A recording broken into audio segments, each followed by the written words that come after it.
Welcome to Bourbon and B.S., the podcast where we dive deep into the world of spirits one shot at a time.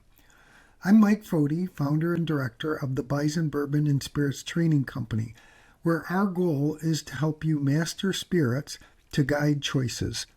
I'm the founder and director of the company. While the name highlights bourbon, all spirits can and will potentially be discussed in the future. Particularly if you have any questions, please send them to me through my website. My credentials can be found on my website at bisonbourbonspiritstc.com. That's all one word, BISONBOURBONSPIRITSTC.com. And I'm not just a talking head just spouting off information that may or may not be accurate. I have formal education, degrees, credentials, hands-on experience, and certifications in topics in areas such as laboratory medicine, chemistry, biology, business, sales, and all stages of whiskey and spirit production. I'm a certified spirits judge, UK whiskey ambassador, and executive bourbon steward, to name a few. The podcast will be focused on learning about spirits. Typically, they'll be around 30 minutes. My goal is to share free and accurate and independent wisdom on spirits to help people understand spirits and choose their next bottle. The education in the podcast is grain to glass. It's information that will be split between separate episodes, but if you have specific questions or needs, just leave me a message on my website. I'll do some product and distillery reviews, and I may do some Q&A sessions as well, because sometimes I'll get one or two questions, so it's more effective if I try to answer a group of them at once. What's different or why listen to these podcasts? My podcasts are going to be independent. I have no sponsors, no company or producer pays for these episodes. I'm going to cut through the noise because there's a lot of BS out there, and I mean the smelly kind, not the bold spirits, which is in the name of my podcast. There's a lot of that floating around on social media and in other sources, magazines, all kinds of sources of information. This is going to be accessible education. It's education because I believe that spirits education should be within the reach financially and geographically for anyone who wants to learn. In my experience, training online costs $650 or more for information you can get from a good text. Training in-person programs cost over $1,000 per day, and much of the time that's before travel and meal expenses. I created the Bourbon and Spirits Training Company to make spirits education affordable for everyone. How, you ask? Free information through my blogs and podcasts. I'll be conducting in-person tours and curated tasting events once a month for $27 per person at the Buffalo Distilling Company. My full one-day whiskey workshop costs $325, and that includes breakfast, lunch, tastings, a tour, and I'll be conducting those on a quarterly basis, the first one to occur on January 17th, 2026. You can go to the website to register for either of those activities. Some people learn better from in-person activities than they do if they're just reading a textbook or listening to a podcast or reading a blog. So depending on your learning style, there's an option for everyone. My style is full-bore straightforward. I am blunt and I use rough language sometimes. While I conduct many of the programs at the Buffalo Distilling Company, I want to be clear. I'm not paid by them for this podcast, my blog, my website, or any of the other materials that I provide. I share my opinions of the Buffalo Distilling Company's products regardless of my affiliation. Remember, opinions are like assholes. Everyone has one, but don't use mine. Figure it out for yourself. I'm a big proponent of you learning and experiencing and trying things out yourself and not just listening to the opinions of other people. And that includes expert opinions, medals, scores, ribbons, all the things that you can find published all over the place. I think that those things have their place, but I think it's very limited. I think you tasting and experiencing the spirit is much more effective than reading something. Now, some people's tastes are very similar to someone that they respect, and that's fine. But for the most part, I really think the best way to do this is for you to have the experiences yourself, and that's one of the reasons I'm also doing this. Additionally, I've worn many hats in my lifetime, including as a law enforcement officer, and I bring that perspective here. I always drink responsibly, consult local regulations before imbibing. The podcast is directed to listeners of legal drinking age. Overindulgence, in my opinion, is offensive, and impaired drivers should lose their license. Finally, please leave comments and questions on the website. I will respond to every message I receive. My website contains blogs covering podcast topics and others, including lists of training materials and books. You'll also find reviews of craft distilleries and their products. My bias, I'm a human, so I do have my biases. I find craft distilleries much more interesting than a lot of the big manufacturers. The reason is because they just have more flexibility in what they can produce and what they do produce. So a little bit more about my company, and then we'll move on to the first topic.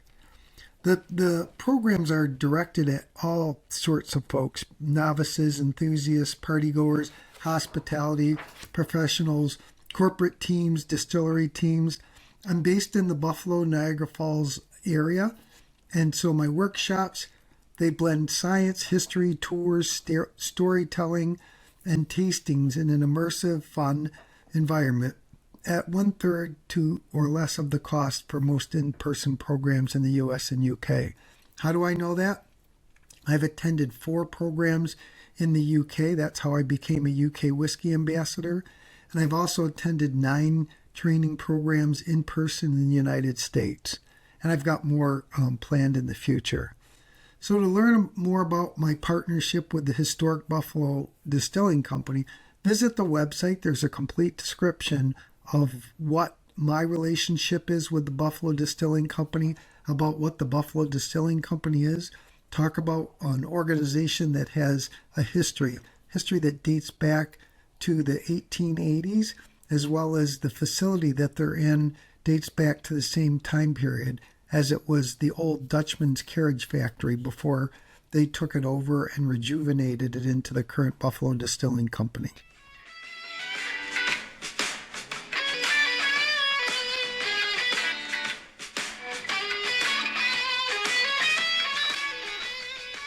So let's begin by talking about whiskey basics. Whether you're a seasoned connoisseur or just starting your whiskey journey, understanding what makes a spirit whiskey and the different types is essential. And they're different depending on what country you're in, so I'll talk a little bit about that too. Each whiskey has its own character, which is shaped by grains, fermentation, distillation, maturation, blending, proofing, location, and tradition. Whiskey's always been shaped by federal and local laws as well, typically to generate taxes.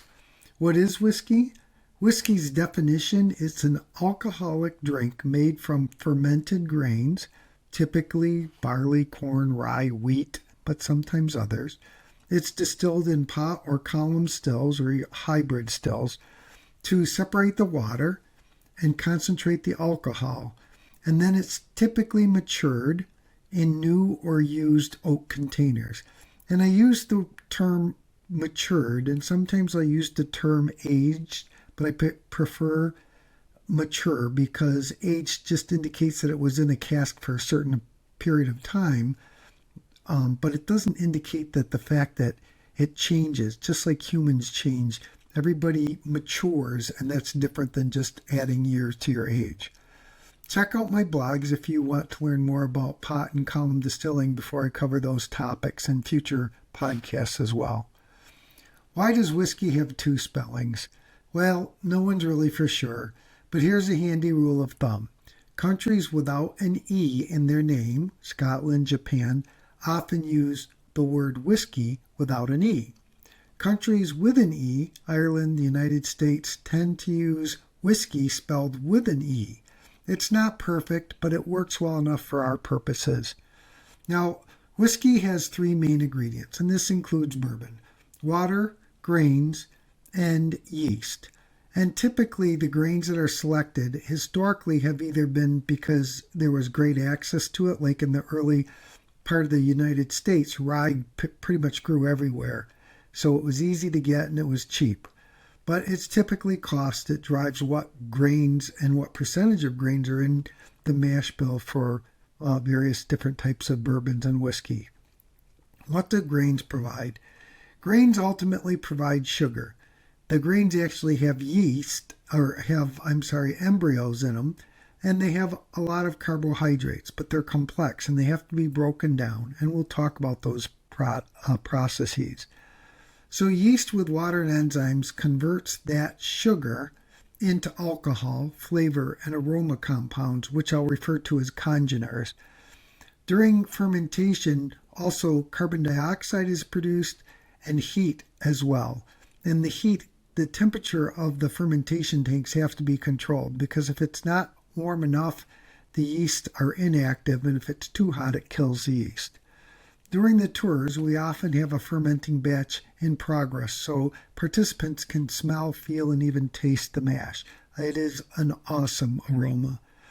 The aroma and heat are incredible, and you can actually see the carbon dioxide bubbles rising from the mash. Legal definitions and regional rules. So in the United States, it's the TTB, and they use the Beverage Alcohol Manual to determine or to list the laws. Each country or region has laws defining what qualifies as whiskey, or particularly in the U.S., what is a bourbon or a Tennessee whiskey. It can get really confusing. So today we'll focus on common American and Scottish whiskey with a little bit on Irish and Japanese, and then I'll just give some very brief 1 or 2 or 3 sentence descriptions of other whiskeys. Whiskey terms, write down, and if you don't understand them and I fail to explain what they are, because it's hard to do that in a 30-minute podcast, just send me questions, as I mentioned. So one of the confusions that I ran into during one of my training programs was this 160 proof versus 190 proof. There's a big misconception. A lot of people think whiskey can be distilled all the way up to 190 proof. That's not true, and the TTB draws a very clear line between whiskey, neutral spirits, and everything in between. What the TTB actually says in the United States is neutral spirits are defined as spirits distilled at or above 190 proof. Whiskey, on the other hand, must be distilled at less than 190 proof and not more than 160 proof to meet the whiskey standard of identity. So here's the thing. There are 3 legal zones, 0 to 160. This is the legal range for whiskey distillation. It keeps the grain character intact. If you distill it to a very high level, like 190 proof, you basically remove all the aromatic and taste compounds. The area between 160.1 and 189.9 is no man's land. It's too neutral to be whiskey and not neutral enough to be vodka or neutral grain spirit. Legally becomes a distilled spirit specialty. It's a catch-all category that really has a poor definition. At 190 proof and above, now you're in the neutral spirits territory. That's vodka, grain alcohol, and by definition, it cannot be whiskey. Why this matters. The 160 proof ceiling protects flavor, the 190 proof threshold defines neutrality, and the gap between them explains why whiskey distilled to 190 proof is a myth. It wouldn't be whiskey anymore. The takeaway for listeners is that whiskey has a flavor-preserving ceiling, neutral spirits have a neutrality-defining floor, and if you distill in between, you fall out of both categories. So let's talk about types of whiskey. First is American whiskey, and the best known is bourbon. So the criteria for bourbon are it has to be made in the United States. There's also a misconception that it can only be made in Kentucky, and that's not true. It can be made anywhere in the United States or its territories. For it to be bourbon, the mash bill, which is the recipe of grains by weight, the corn has to be a minimum of 51%. It has to be distilled at less than or equal to 160 proof. It has to be aged in new charred oak, typically white oak, casks. It has to be entered into the cask at less than or equal to 125 proof or 62.5% ABV. And I'll be doing a podcast on why that proof level is important. When it comes to bottling, it has to be bottled at greater than or equal to 80 proof or 40% alcohol by volume. No added flavoring or coloring may be used, but you can use exogenous or external enzymes. The age statement is required on the label if the whiskey is less than or equal to 4 years old.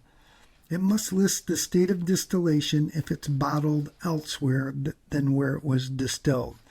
So all of these are criteria, and the age statement, again, less than 4 years old.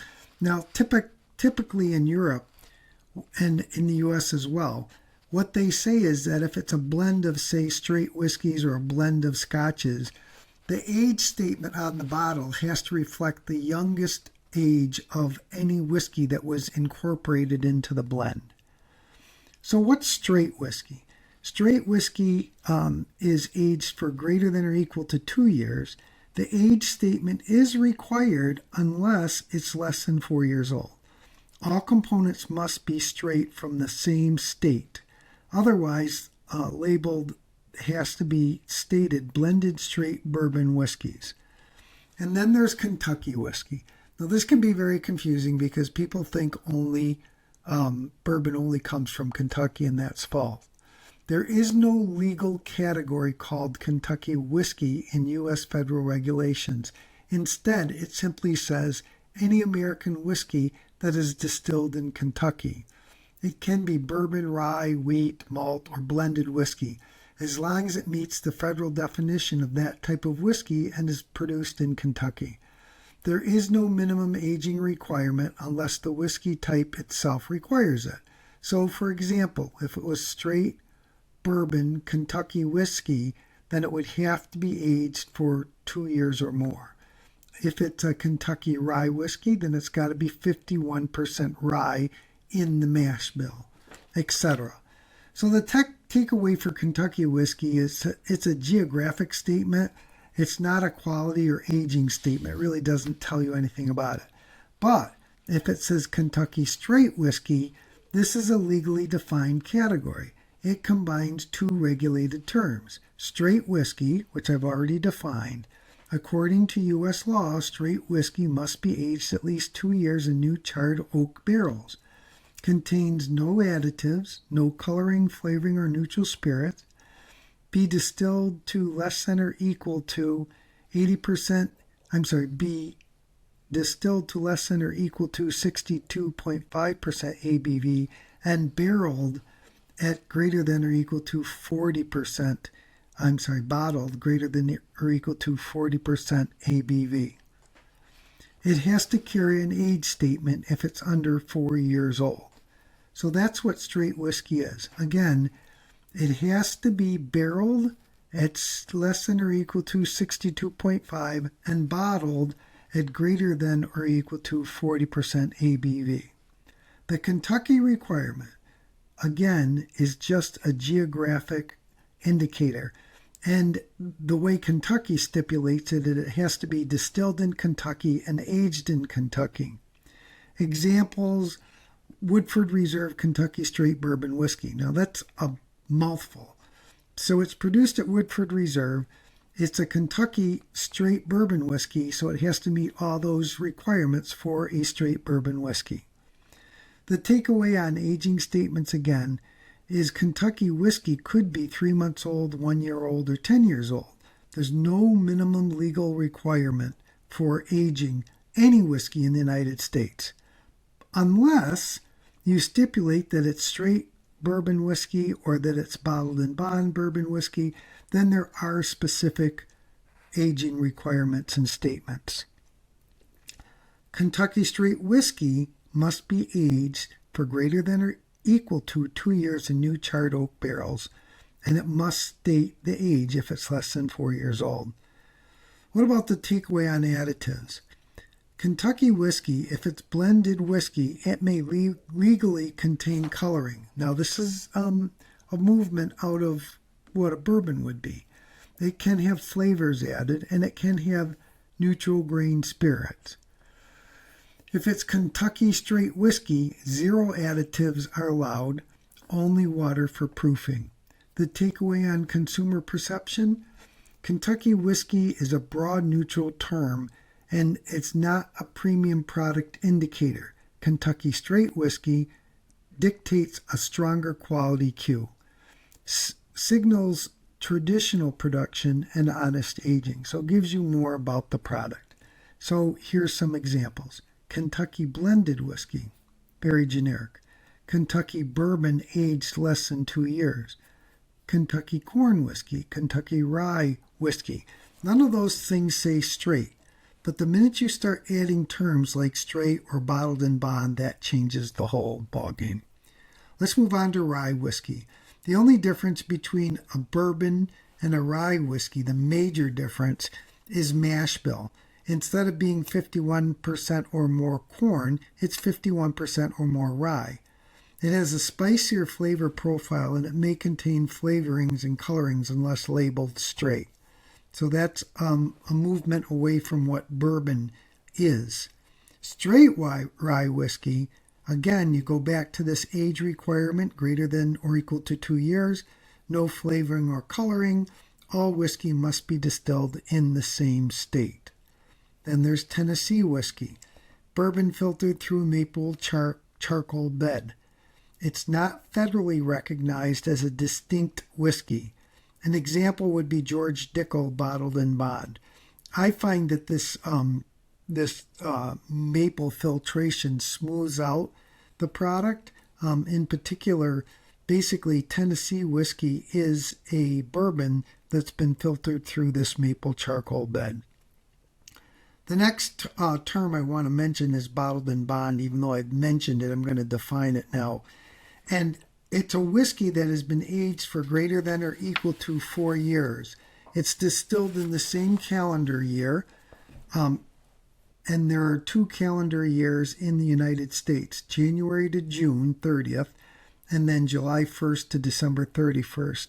Those are the 2 seasons, distilling seasons in the U.S., and it has to be distilled at the same distillery and bottled at 100 proof, which is a 50% ABV. Then there's wheat whiskey. An example is William Whipple or Bernheim, which is made by Heaven Hill. The mash bill, again, has to be greater than 51% wheat. Often smoother, less bite than a bourbon or a rye. Now, if it said it was straight wheat whiskey, then you go back. Then you have to say, what are the criteria for it to be straight? And it's the same for straight wheat whiskey. Then you've got corn whiskey, which is a completely different beast. An example is Mellow Yellow, also made by the Heaven Hill distillery. It is different because the mash bill has to be greater than or equal to 80% corn, and it can be unaged or aged in used or uncharred oak casks. That's different. Whiskeys in the U.S. are typically aged in new charred oak containers. So corn whiskey is a completely different beast. Also, that very high 80% mash bill makes it sweeter and smoother. And then finally, you might hear the terms finished or flavored whiskey. And that must state the base whiskey and the finishing method. Angel's Envy, for instance, they have a Kentucky Straight Bourbon whiskey finished in port wine barrels. Once you finish a bourbon in anything but a new charred white oak cask or barrel, it is no longer bourbon. So in this case, Kentucky straight bourbon whiskey finished in a port wine barrel is not really bourbon legally. Well, if that isn't clear as mud, let's move on to Scotch whiskey. The general requirements for Scotch whiskey: it has to be produced, matured, and bottled in Scotland. It has to be distilled at less than 94.8% ABV. It has to be aged for greater than or equal to 3 years in oak casks. Note that this does not say new or charred. It just says oak casks. Bottled at greater than or equal to 40% ABV. Only water and caramel coloring is allowed to be added. No exogenous or external enzymes can be added. And that's why in Scotland, every single whiskey that is a Scotch has to contain or does contain malted barley, because the malted barley, actually provides the enzymes that are necessary for the conversion of simple sugars into alcohol, heat, and carbon dioxide. So what kinds of Scotch whiskey are there? There are actually 5 types of Scotch whiskey. The first is the one that everybody's familiar with, and it's usually pricier, and it's called single malt Scotch whiskey. That's made from 100% malted barley. It's made in one distillery, and it can only be pot distilled. Now, not all single malt Scotch whiskeys are outrageously expensive. There's one producer called Glenmorangie, whose bottles of whiskey are very decent whiskeys, and they run anywhere from like $25 to $35 for a 750 ml bottle, which I think is extremely reasonable. The next thing is blended Scotch whiskey, and an example would be Monkey Shoulder. This is a blend of 2 or more single malts from 2 or more different distilleries. That sounds confusing because people think that single malt means that it's a single grain, and that's not what it is. It's made at a single distillery. So a blended malt are 2 single malts. So maybe one was made at Glenfiddich and another one was made at Macallan, and then they swap, and they let's say Glenfiddich takes the Macallan and blends it with their single malt. So then all of a sudden, it's a blended Scotch whiskey. Then there's single grain Scotch whiskey, which is a sort of a misnomer because it's made at one distillery. It uses grains beyond malted barley, for instance, wheat or corn. So there's 2 grains. It's got malted barley for the enzyme and another grain. And it's typically column distilled, not pot distilled. And that distillation method is very important because it impacts the aromatic and taste profile, but I'll talk about that in my podcast on distilling. Then there's blended grain Scotch whiskey, which is a blend of 2 or more single grain whiskeys from different distilleries. And then finally, you just have Scotch whiskey, which is a general blend, and it's usually a single malt, at least one single malt, and at least one single grain whiskey blended together to produce that Scotch. So let's move on to Irish whiskey. There's single malt Irish whiskey. It has to be made from 100% malted barley, distilled in pot stills at a single distillery, typically triple distilled for a lighter, fruitier profile. And some examples include Bushmills, Teeling, and the Irish single malt. And the interesting thing is, in Scotland, there's a few brands that are triple distilled. The ones that always come to mind for me are Octotoshan and Hazelburn out of the Springbank Distillery. But it's a very limited number of distilleries that in Scotland that triple distill, and there's a bunch of reasons, but cost is probably one of the biggest ones because it uses a lot of energy to run the still. And it also does change the profile. The Irish have always, by tradition, done a triple distillation, and so part of it, as I mentioned earlier, is just the way things have been done for a long time, and people develop expectations of what they want their whiskey to taste like. Then there's single pot still Irish whiskey, and that's unique to Ireland. It's a mix, the grains are a mix of malted and unmalted barley. Now, why would they do that? Well, it's pretty simple. It's a financial issue.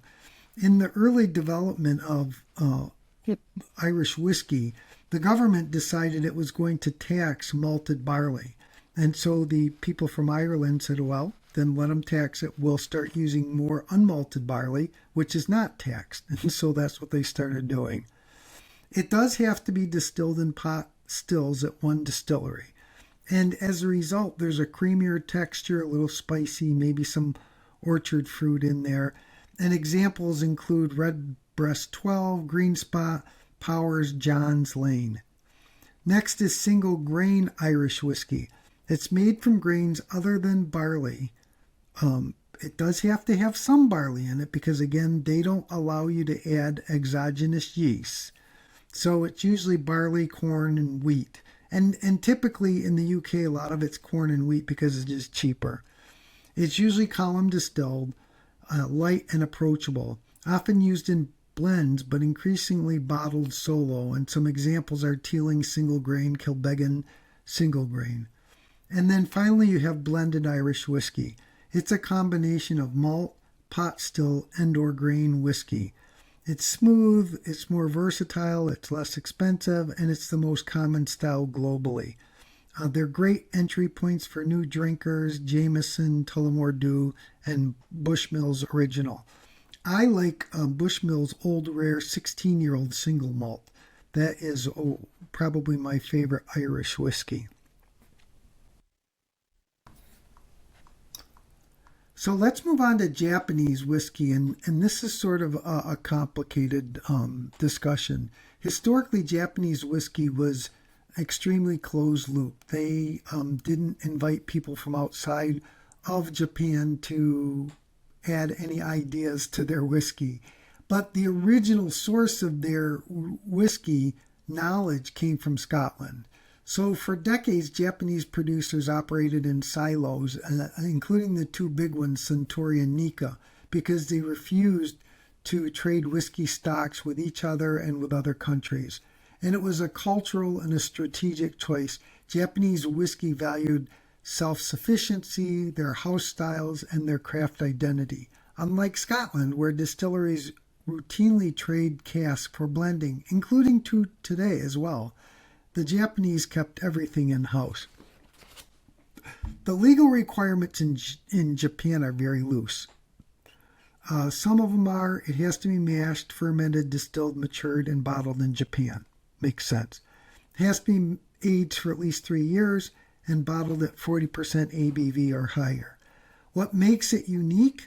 The distilleries produce many styles internally, but there's no cask sharing between distilleries.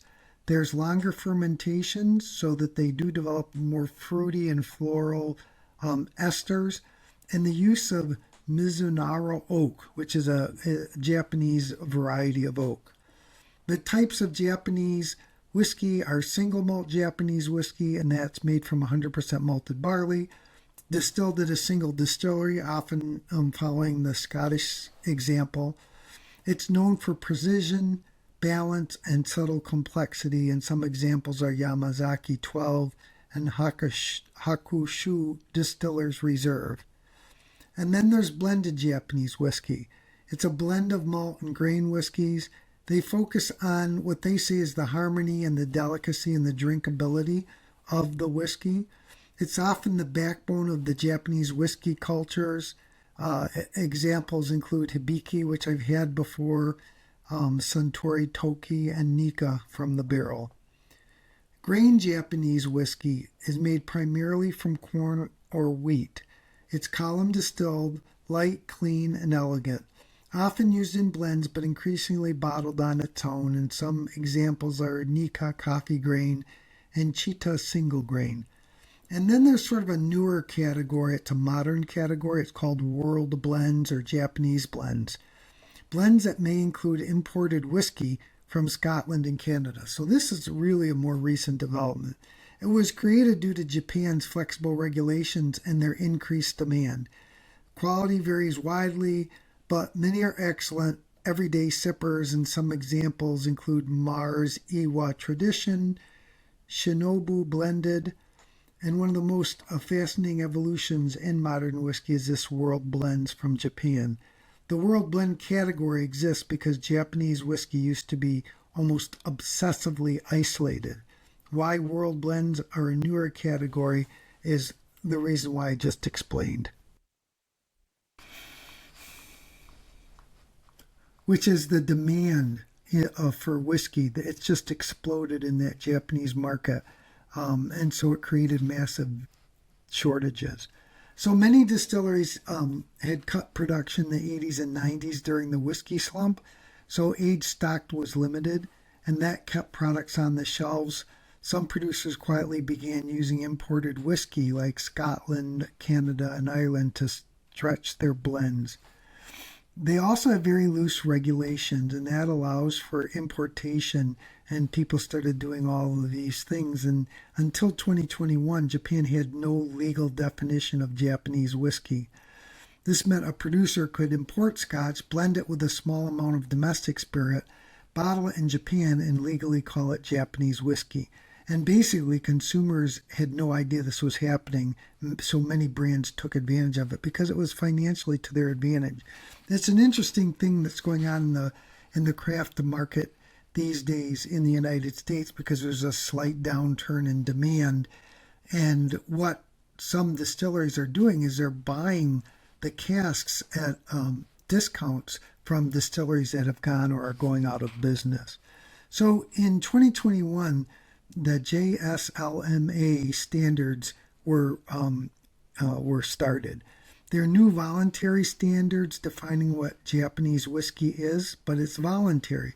Products that don't meet the criteria must now use the term like world blend or world whiskey or blended whiskey instead of Japanese whiskey.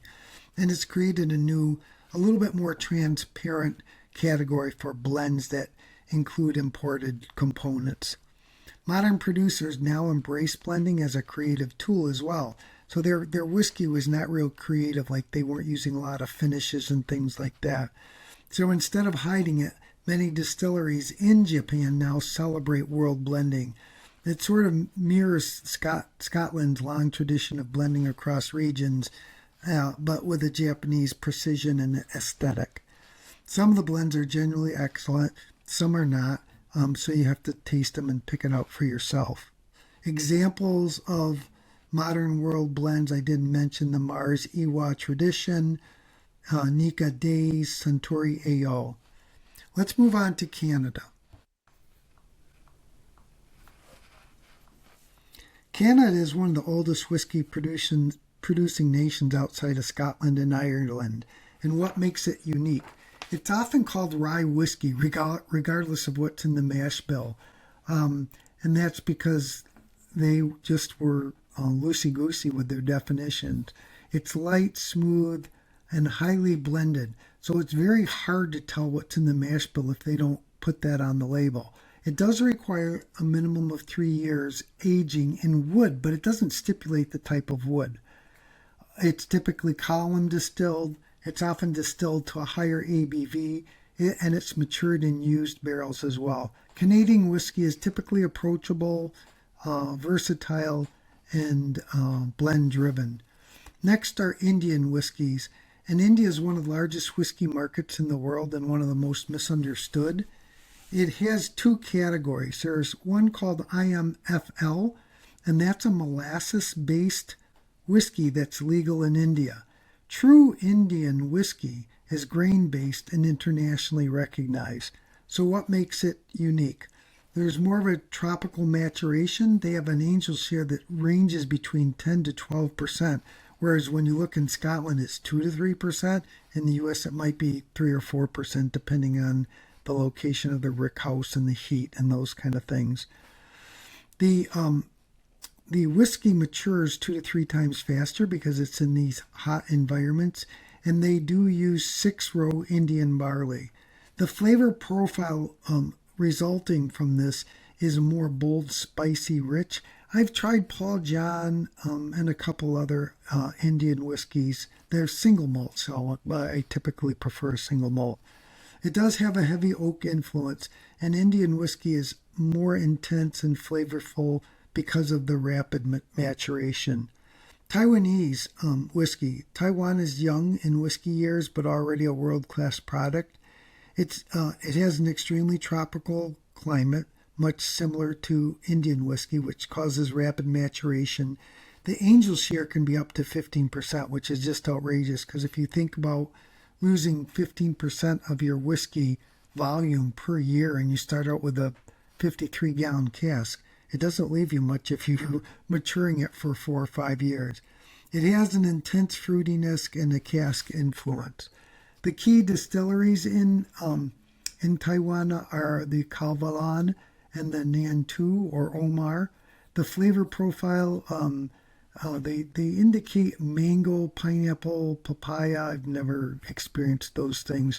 Honey, vanilla, a rich sherry and wine cask are influences due to the use of those kinds of casks. Other world whiskeys, Australia's gotten into the game. It's craft-driven, bold, wine cask influences, heavy, rapid maturation. Again, another hot country. And Tasmania is the epicenter. France, wine and brandy influence, which you could understand. They do mature some of their whiskeys in cognac, armagnac, and sauterne casks. It's elegant, fruity, and terroir-driven. I do like, there's a number of French whiskeys. Brenne is one of them that I really enjoy. It is very fruity, though. Germany's another country. It's very experimental, and they use a diverse group of grains.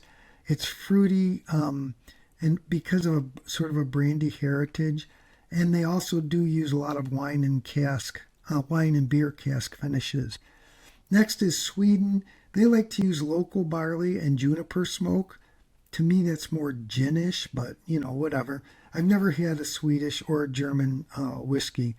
The Swedes do use Swedish oak maturation, and it's supposed to be bright, fruity, and spicy. South Africa, I've never had a South African whiskey. It's a warm climate again, so there's going to be a fast maturation. They do use various grain and malt styles, and they do like to mature their whiskey in a brandy cask. New Zealand's another country. It's a cooler, cleaner climate. Their whiskeys are single malt focused, and they do a lot with wine cask maturation or finishing. Israel, I have had some Israeli products. The desert to mountain climates give you a huge variation in the maturation process. If it's in the mountains, it's cooler. If it's in the desert, it's hotter. So it can be very rapid. And they tend to use wine and even pomegranate casks, which I have not had. And then finally, the Netherlands. Rye, wheat, spelt, barley are all grains they use. It has a Genever influence, if you've ever heard of that. If not, look it up. I won't go into what that is today. They do have a unique multi-grain style because they're using these different grains. So that's sort of it on world whiskeys. I hope that is sort of an interesting thing. Then you might want to look that stuff up yourself, or maybe I'll do a podcast in the future on it. Final topic that I really want to cover, because it's whiskey, but it's very confusing, and that's independent bottlers and blenders. Independent bottlers and blenders are sort of the unsung heroes of the whiskey world. They give us access to flavors, casks, and distilleries we might never experience if we didn't have them. Independent bottlers are one of the most exciting developments, and they are also one of the most misunderstood parts of the whiskey industry. Unlike distilleries, they don't make their own whiskey. Instead, they buy casks from distilleries, brokers, or private owners, then mature and or finish and or blend, and then bottle those whiskeys under their own labels. Sometimes they indicate on their label what the original parent distilling company was, sometimes they don't. But they do offer some really interesting products. They have some single cask products, cask strength products, unusual finishes, unusual blends. Sometimes they get rare or closed distillery releases, and they have unique interpretations of familiar distilleries. So they'll buy something from, say, extra production from a Macallan, and then they'll put it in some other type of cask and mature it or secondarily finish it in that other cask, or they'll blend it with something else. So they do have a lot of flexibility with their products. The only thing is, if you find something that you like from one of these independent bottlers or blenders, you better buy a couple bottles, because most of the time they don't have enough casks to make more than, say, 200, 300, 400 bottles. Independent bottlers often bottle whiskey without chill filtration and without added color, giving drinkers a more natural, unaltered spirit. They really are treasure hunters. The Old Raleigh Distillery in Zebulon, North Carolina, I mean, the guy buys whiskey barrels from all over the place, and he comes up with some really fascinating and unique products, some of them that I've really enjoyed myself. So they basically go around and they taste and select casks, or they get samples from all these different distilleries and brokers, and then they tell them which ones they want and have the product shipped to their facility, and then they do their magic in their own facility, but they do not distill. I'm going to talk a little bit about UK independent bottlers, because that's where it started. It's really the birthplace, and it's a throwback to the 1800s. Many of the most respected names in whiskey come from this tradition. Gordon MacPhail is one in Elgin, Scotland. They're one of the oldest and most respected independent bottlers in the world. They were founded back in 1895. They pioneered the concept of bottling single malts from distilleries that didn't release their own whiskeys. They're known for some of the oldest whiskeys ever bottled, up to 80 years old. They have long-term maturation in their own warehouses, and they have releases from distilleries like Mortlach, Linkwood, Glen Grant, and closed distilleries. Key product lines include Connoisseur's Choice, Private Collection, and Generations, which are the ones that are 70 to 80 years old.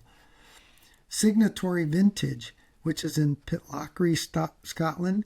It's a major bottler with huge range of casks, single cask releases, and it's known for transparency and quality. What they're really known for are detailed cask information, natural color, non-chill filtration, and ownership of the Arador Distillery, which I'm going to be visiting this coming summer. Key product lines include unfiltered collections, cask strength collections, and vintage single casks. The Little Brown Dog independent bottler in Aberdeenshire, Scotland. The only reason I really mention this is because I've been there and I enjoyed the tour and developing a good understanding of what they do, their labels, and the bold flavors that they produce at the Little Brown Dog. They're known for very small experimental releases, very creative cask finishes, transparency, and humor. The owner he's just a ball. Little Brown Dog single cask series they have experimental blends, and they have occasional peated and sherry bombs. Compass Box is another one. I'm not going to dig into it, but one of the products that they're well known for is the Peat Monster and Hedonism grain whiskey. I'm going to cover a few of the U.S. independent bottlers and blenders. The U.S. scene is a lot newer, but it is rapidly growing, and it's something that is just sort of fun to focus on. They do sourcings from MGP, from Kentucky Distillery, Tennessee distilleries.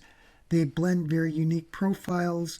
Of course, more of an American whiskey versus the UK whiskeys. They have a lot of finishes in wine, rum, and exotic casks, and they highlight single barrel products. One of the ones that I've been to that I really enjoy, and I encourage you to visit if you get down into that area, is the Old Raleigh Distillery in Zebulon, North Carolina.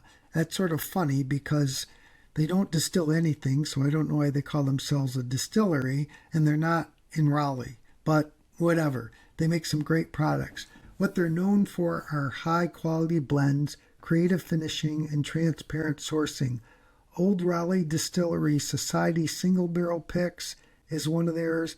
Barrel finished bourbon, small batch blends. I'll tell you, I had one there that's called Durrell Strawberry, and it's just a wonderful product, and you can actually taste and smell strawberry in the bottles.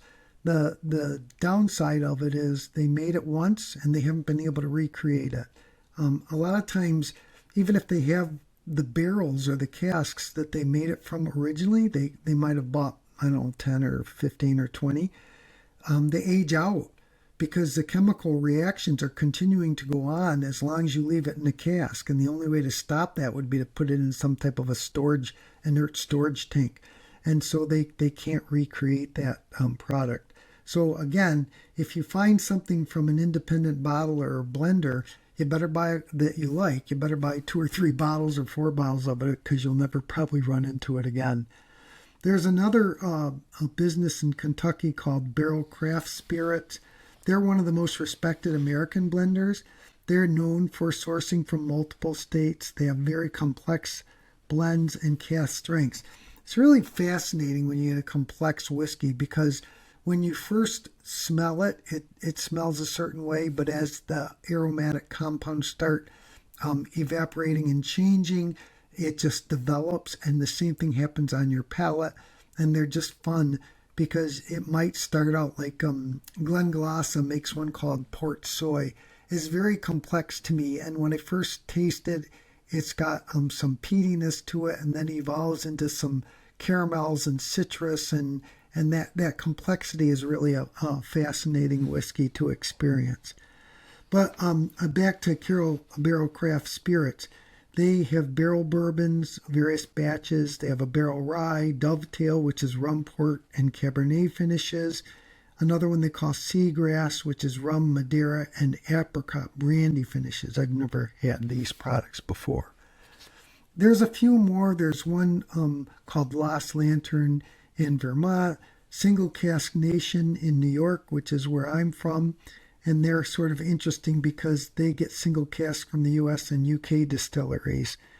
So that makes them a little bit different. And they use American single casks, Scottish single casks, and world whiskey releases. So are you confused? I was too, and still have to think it through sometimes. A good illustrated book can help.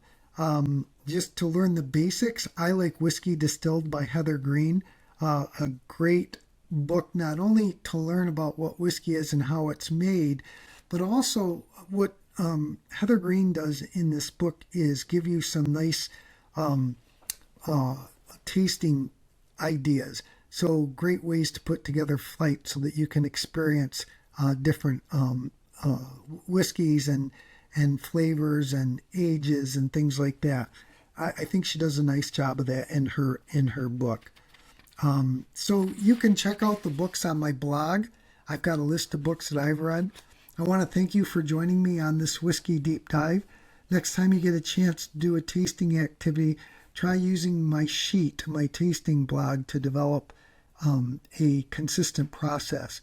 So whether as a beginner discovering new flavors or an aficionado pursuing perfection, the journey always has another fascinating glass to offer. Join me at the Buffalo Distilling Company for a deluxe tour and tasting by signing up on my website, or sign up for a whiskey workshop as well. I want to give a special shout out to the Buffalo Distilling Company for their use of their distillery for tours, tastings, and the new whiskey workshop that starts on January 17th.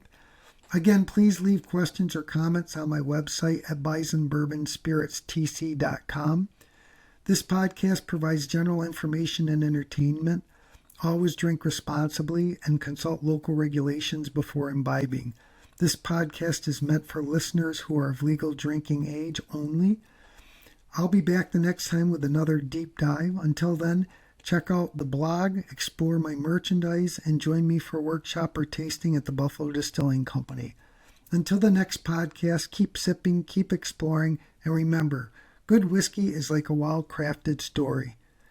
Do you love bourbon? Do you love Bourbon and B.S.? Then tell a friend. I'm trying to grow this podcast the old-fashioned way, one honest pour and one honest listener at a time. Cheers to bold spirits and curious minds.